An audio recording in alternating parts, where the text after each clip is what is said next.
Hello, dear student. This is Professor Marta Liliana Torres Guerrero, and our topic for today will be receptive skills. Firstly, we need to know how we read and listen. Understanding a piece of discourse involves much more than just knowing the language. It is necessary to know some information that permit us to predict, identify keywords, phrases, and getting some pre-existing knowledge before to do the reading or the listening. Foreign language learners are dealing with had to work hard to understand what they are seeing or hearing and what they understand. That is something we need to work on with our students. Also, it is necessary to know what kind of text we are reading or we are listening. And we as teachers, we need to be aware of in order to choose the best material for them. If we want to implement authentic or not authentic material, depends on that decision. We can help our students to have a better process in order to have a better development in those receptive skills. When we want to improve our students' receptive skills, it is necessary to understand the reasons for reading and listening. The first reason is the instrumental. It has utilitarian or instrumental purpose. We as teachers help our students develop their grammar skills. They can get more vocabulary, and the purpose for them is accomplish a goal that we as teachers propose at the beginning of the course. The another reason is pleasure. Students are able to choose their listening or reading material, and they're gonna do for a personal purpose because they want to get fun. Normally they choose not authentic material. To follow the receptive skills teaching process, we can follow two of them. The first process is top-down processing. Give us a general view of the reading or listening by details. Background knowledge, it is important to predict the meaning. Is thought to be an effective way in processing language. It makes the most of what the person brings to the situation. In this process, students are able to predict some situations, depends on the genre, depends on the title, and give us a general idea of the test. It is very effective because that's not necessary to know exactly word by word or meaning by meaning. On the other hand, we have the bottom-up processing. It gives us an individual view of words and phrases. It's not very efficient. That's why we had to search a lot of vocabulary or use a lot of the dictionary, or students had to ask many times to the teacher the meaning of words or phrases. It is the individual detail that help us to understand the whole. So that's necessary to have a good English level to understand the test. Sometimes it's time consuming because a student can spend a lot of time searching and searching words on the dictionary. So, but we as teacher can work with both process in our class, making a good balance between them. In this example, you can ask your learners to predict what a newspaper article might be about from the headline or first sentence. We encourage them to use top-down processing on the article. We can request our students what are the meaning of the words that they can see, what they think the article will be about, and in this moment, we are producing critical thinking in their process, and they can predict what happened through the test without reading the complete test.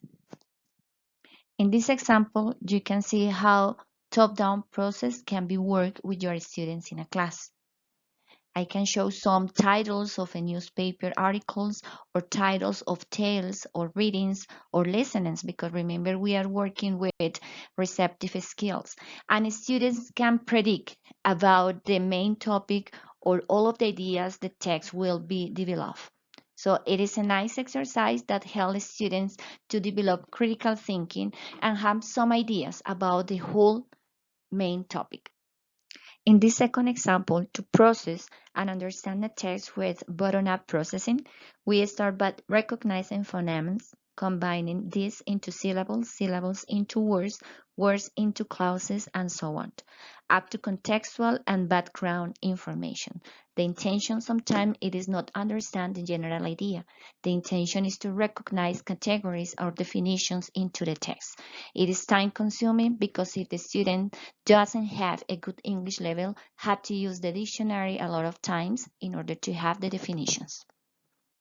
When we are emphasizing in receptive skills in our English classes, we help our students develop different skills, such as identifying the topic of a test of a listening, predicting and guessing meanings from those texts, and identify what are the purpose they want to get at the end.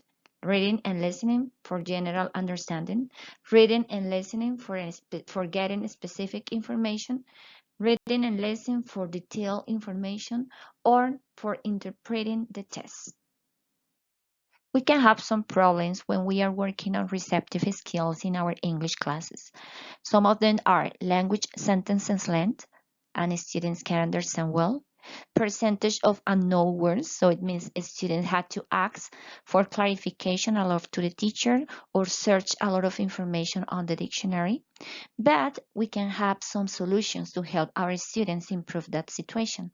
So firstly, we can develop pre-teaching vocabulary activities in reading and in listening, in where students can be contextualized and can have some information or words that they will encounter in the reading or in the test. We can promote extensive reading, which involves learners reading text for enjoyment and to develop general reading skills. It can be compared with intensive reading, which means reading in detail with specific learning aims and tasks. We can promote their reading different places, not only into the classroom. They can go to the library, they can read outdoors, and they can find a place where they feel comfortable. And also we can use authentic material. Authentic material helps them to be or to reach the reality they are living. And authentic material probably it is more useful for students who are in a high level, but depends on the design that we will do, can be used with basic students. Pay attention to topic and genre. You have to realize what kind of students you have in your classroom. What are their ages, their preferences, and their hobbies. With this information, you're going to choose the right topic for them. Create interesting material. Create colorful material. Use some images and pictures and try to do it so didactic and dynamic. You need to activate their schemata. It means activate their previous knowledge. What are the previous contexts that probably they can relate with the new text that they're going to listen or they're going to read. And vary in topics and genres. Don't be repetitive. Try to innovate each class in those kinds of activities. These are some references you can check in case you want to get more information. Thanks for your attention and see you soon.